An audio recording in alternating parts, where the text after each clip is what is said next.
রাজশাহী বিশ্ববিদ্যালয় alumni association নির্বাচন খুব চমৎকারভাবে হচ্ছে। সাবেক যারা ছিলেন সবাই একসাথে আসছেন, মিলন মেলা খুব ভালো আনন্দিত এবং উৎসবমুখর পরিবেশে হচ্ছে।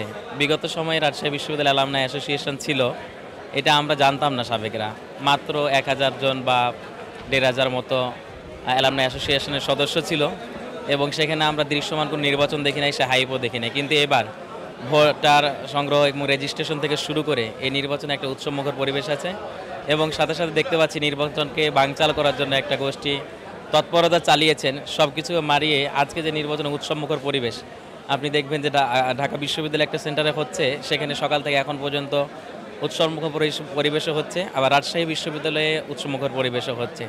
তো আলহামদুলিল্লাহ চমৎকার। এবং দেখবেন যে এই ভোট নিয়ে অনেকেই বিভিন্ন প্রশ্ন তুলেছে, খোঁড়া যুক্তি, সেগুলা বিভিন্ন জায়গাতে যে খোঁড়া যুক্তিগুলো তুলেছে সেগুলো পর্যালোচনা করে দেখবেন যে তাদের আসলে কোনো ভিউ পয়েন্ট নাই যে নির্বাচনে অংশগ্রহণ না করার। তারা দেখতে পাচ্ছে তাদের জনপ্রিয়তা নাই, সেজন্য তারা এই ভোট বর্জন করেছে এবং অংশগ্রহণ করেন নাই।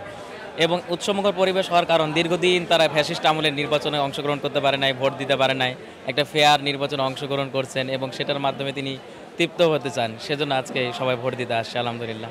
সংবিধান লঙ্ঘনের বিষয়টা তারা যে পয়েন্টগুলো দিয়েছে প্রত্যেকটা পয়েন্ট নিয়ে পর্যালোচনা করে দেখি যে কোনো পয়েন্টতেই সংবিধান লঙ্ঘন হয় নাই। তারা আসলে নির্বাচনে অংশগ্রহণ করতে পারার কোনো লজিক দেখাতে পারে নাই। এটা এমনিতে একটা খোঁড়া যুক্তি দিয়েছেন এবং সেগুলো আপনারা দেখেন, পর্যালোচনা করেন, কোনো জায়গাতে লঙ্ঘন হয় নাই।